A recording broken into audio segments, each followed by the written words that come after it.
Enda Énergie procède à l'atelier de validation du rapport d'étude sur l'évaluation des besoins de financement des pertes et dommages dus au changement climatique dans la petite et la grande côte sénégalaise.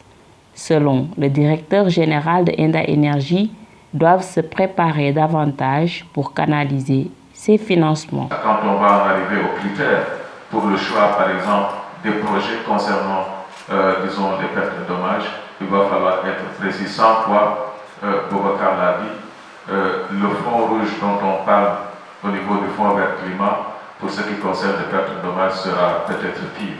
Parce que là, il va falloir aller vite, c'est-à-dire c'est des fonds d'urgence et les pays doivent être préparés à avoir des mécanismes au niveau national qui puissent permettre de canaliser ces financements-là, soit des fonds d'indemnisation ou des fonds d'urgence. Et je pense que c'est des points qui sont importants. Et là, nous en arrivons à approfondir le travail après les événements évolution lente au niveau local, c'est-à-dire de voir un aspect, disons, de ces pertes de dommages-là. Et le plus connu au niveau du Sénégal est l'érosion côtière. C'est de visiter certaines communautés qui sont touchées par cet aspect-là, qui connaissent déjà des déplacements dans certaines zones. Il y a des zones où des populations étaient déplacées. Comment ils vivent? Les dégâts sont énormes dans les 12 communes du Sénégal.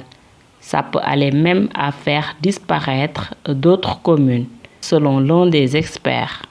Orienté ou axé sur d'abord la salinisation des terres au niveau du delta du Saloum. Nous avons cartographié plus de 1120 hectares de terres qui sont actuellement impropres et jadis destinées à la production de riz au niveau des îles du Saloum, notamment au niveau de la commune de Dionewar, de Djirnda, de Bassou, Palmarin et Joal.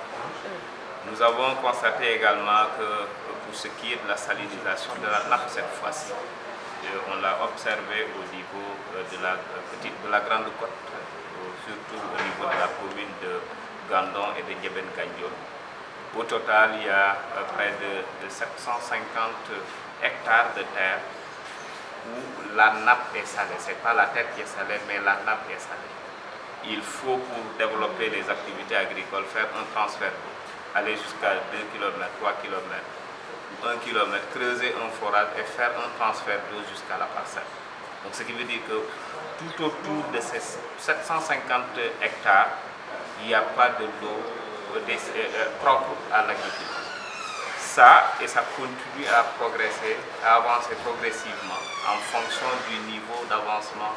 L'objectif aussi de cette rencontre est de présenter également des résultats de l'étude et recueillir les amendements des acteurs institutionnels et experts afin de procéder à une validation.